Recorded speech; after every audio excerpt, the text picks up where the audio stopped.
उसी प्रकार से प्रेमी भाई बहनों, माँ के आंवे में जिस झिल्ली में ये शरीर बंद था, इसको पकाने के लिए माँ के गर्भ में एक जठराग्नि नाम की अग्नि होती है।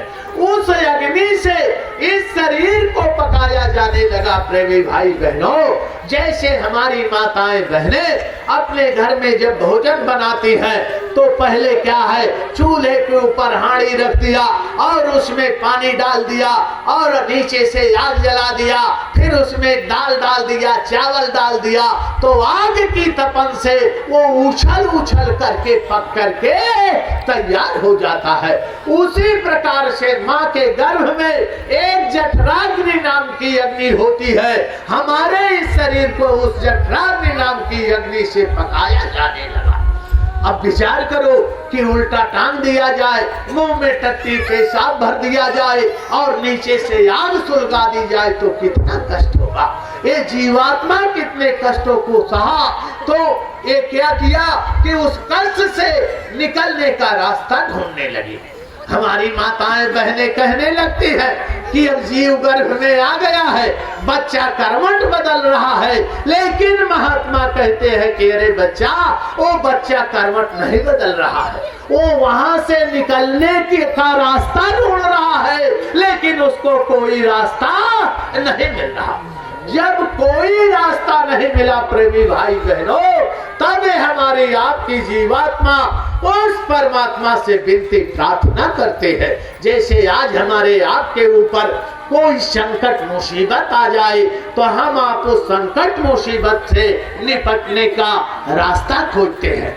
जब हम हार जाते हैं, हमको जब कोई रास्ता नहीं मिलता, तब हम आप क्या करते हैं कि हे भगवान, आपका सहारा, अब हमारी मदद करने वाला कोई नहीं प्रभु तुम्हारे सिवा। तो ये जब जीवात्मा कोई रास्ता नहीं मिला, तब ये परमात्मा से विनती प्रार्थना किया क्या कि दीन दयाल बिरुद संभारी, अहरहु नाथ मम संकट भारी। हे परमात्मा, हे दीनों के नाथ, हे दीनानाथ, मेरे इस संकट को हर लो। मैं आपसे वादा करता हूँ कि अब प्रभु कृपा करो यही भांति, और सब तज भजन करब दिन राती। हम सब लोगों ने अपने अपने माँ के गर्भ में ये वादा कर लिया प्रेमी भाई बहनों। ये नहीं कि अलग अलग कोई व्यवस्था रही, जिनको जिनको ये मानव का तन मिला, चाहे वो हिंदू हो, चाहे मुसलमान हो, चाहे सिख हो, चाहे ईसाई हो, हम सब लोगों ने अपने अपने माँ के गर्भ में भगवान से भजन करने का, इबादत करने का वादा कर लिया। ऐ प्रेमी भाई बहनों, जब हमने आपने ये वादा किया तो उस परमात्मा ने हमारी विनती प्रार्थना को सुना। विनय सुनी तब कृपा निधि, पवन चलायो बेग, योनि छोड़ बाहर भयो, भूला ज्ञान विवेक। जब हम सब लोगों ने अपने अपने माँ के गर्भ में ये वादा कर लिया कि हे परमात्मा, हम संसार में जाएंगे तो सब कुछ छोड़ करके आपका भजन करेंगे। जब भजन का वादा किया तो उस मालिक ने हमको माँ के गर्भ से बाहर कर दिया। अब जब माँ के गर्भ से बाहर किया तो काल भगवान कहा, अरे तो वादा कर लिया, अब ये कैसे रोका जाए इस जीवात्मा को। तब उन्होंने माया को बुला करके, माया की उत्पत्ति करके और माया को आदेश दे दिया, कहा रचि प्रपंच जग जाल बनाओ, और भरम जाल में जीव फसाओ, निज घर की ये सुधि बिसरावे, और सत्य लोक नहीं जाने पावे। माया को आदेश दे दिया कि ए माया, तो वही काम करना कि ये जीव अपने वतन की तरफ वापस जाने न आए। जब माया को इतना आदेश मिला प्रेमी भाई बहनों, तो माया ने तो रच दिया अपनी माया यार। अब देखो क्या करत है, आ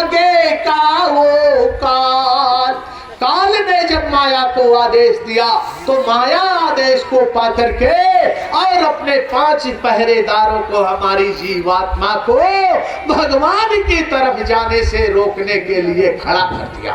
5 पहरेदार खड़े कर दिए। ऐ प्रेमी भाई बहनों, वो 5 पहरेदार कौन है? पहला है काम, दूसरा है क्रोध, तीसरा है लोभ, चौथा है मोह और 5वां है अहंकार। हम सब लोग काम, क्रोध, लोभ, मोह, अहंकार के चक्कर में, माया के बनाए हुए इस जाल में, जैसे मकड़ी के बनाए हुए जाल में कोई जीव फंस जाता है तो उससे निकले नहीं पाता है। उसी प्रकार से प्रेमी भाई बहनों, माया के इस बनाए हुए जाल में हमारी जीवात्मा उलझ गई और काम, क्रोध, लोभ, मोह के चक्कर में पड़ के जिस काम के लिए यहाँ पर आए उससे मुकर गए, भूल गए। प्रेमी भाई बहनों, तो जब इतना लगा दिया तो वो तो जानता था कि इसके अंदर कितना तेज है, इतने पर भी उस काल भगवान को चैन नहीं मिली।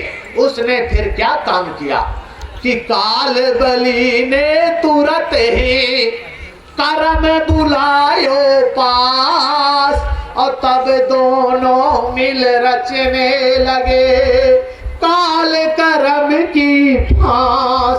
तब काल ने क्या किया? कर्म को बुलाया और कर्म को बुला करके हमें आपको छुट्टा छोड़ दिया और ये बताया 2 प्रकार के कर्म हमारे सामने रख दिए। गोस्वामी जी महाराज रामायण में इसका जिक्र किया, क्या कि शुभ अशुभ कर्म अनुहारी और सदैव फल हृदय विचारी। 2 प्रकार के कर्मों को बना करके छोड़ दिया हमारे सामने, हमको छुट्टा और बता दिया कि देखो ये शुभ कर्म है और ये अशुभ कर्म है। दोनों की पहचान बता दे कि अगर तुम किसी भूखे को भोजन खिलाओगे, किसी असहाय की मदद करोगे, तो भगवान का भजन करोगे, देवी देवताओं की पूजा करोगे, तो ये पुण्य कर्म है। इसका फल तुम्हें क्या मिलेगा? कहा जब ये शरीर को, ये तुम्हारी जीवात्मा शरीर को छोड़ करके जाएगी तो तुमको स्वर्ग वैकुंठ मिल जाएगा। मुक्ति मोक्ष नहीं बताया, कहा स्वर्ग वैकुंठ मिल जाएगा। और जब तुम्हारा पुण्य खत्म हो जाएगा तो पूर्ण छेड़े मृत्युलोके से मृत्युलोक में फिर आना पड़ेगा। और एक बताया कि ये अशुभ कर्म, अशुभ कर्म क्या है? किसी माँ बहन बेटी की इज्जत लूटना, किसी को धोखा देना, किसी के साथ व्यभिचार करना, किसी जीव की हत्या करना, ये सब कहा ये गलत काम है, पाप कर्म है। और कहा इसकी सजा क्या है? कहा जब तुम्हारी जीवात्मा इस शरीर को छोड़कर जाएगी तो तुमको नरकों में डाला जाएगा। तो वहां 1-2 नरक नहीं है, कहा नरक 1000 न है, तहां रहे पतित बहुरो और ज्यों ज्यों मारे दूत बहु और रक्षक तहां न कोई। वहां हमारी रक्षा करने वाला कोई नहीं रहेगा। एक कर्म के बंधन में हमारी जीवात्मा को बांध करके और काल ने छुट्टा छोड़ दिया और कहा कि देखो मैं अपने तरफ से तुमको कोई कष्ट नहीं दूंगा, लेकिन जो तुम कर्म करोगे उसकी सजा तुमको भोगना जरूर पड़ेगा।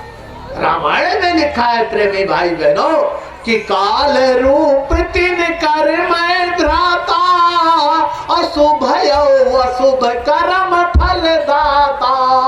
कि जो तुम अच्छे बुरे कर्म करोगे उसकी सजा तुमको भोगनी पड़ेगी। अब कर्म के बंधन में हम जीवों को फंसाकर अब हम अच्छा करने लगे, बुरा करे, कर्म तो करेंगे ही यहाँ पर, तो चाहे अच्छा करे चाहे बुरा करे तो बंधन प्रेमी भाई बहनों। चाहे हमको कोई सोने की जंजीर में बांध दे या लोहे की जंजीर में बांध दे तो बंधन होता है। तो हम तो बंध गए काल कर्म के बंधन में। तो कार्य कर्म के जब बंधन में ये जीव फंसा, और हम आप तो ये अगर सोचते हैं, हमें आपको अगर ये गलत फहमी हो कि अरे किसका वो काल भगवान ध्यान रखेंगे, हम तो अपने कमरे के अंदर चोरी करते हैं, व्यभिचार हमको तो किसी ने देखा नहीं, कमरे के अंदर जीव को मारते काटते हैं तो इसमें हमको तो किसी ने देखा नहीं। तो लेकिन है प्रेमी भाई बहनों, वो इतना नादान नहीं है कि इतनी तपस्या करके हम जीवात्माओं को यहाँ पर लाया, तो उसने हमारी निगरानी के, हमारे कर्मों की निगरानी करने के लिए 2 पहरेदारों को लगा दिया। 2 पहरेदारों को लगाया, एक का नाम है चित्र और दूसरे का नाम है विचित्र। ये 2 पहरों को हमारे कर्मों की निगरानी करने के लिए बैठा दिया। एक को दे दिया रजिस्टर और दूसरे को दे दिया कैमरा। अब उससे कहा कि 5 वर्ष तक इस जीव से मत बोलना।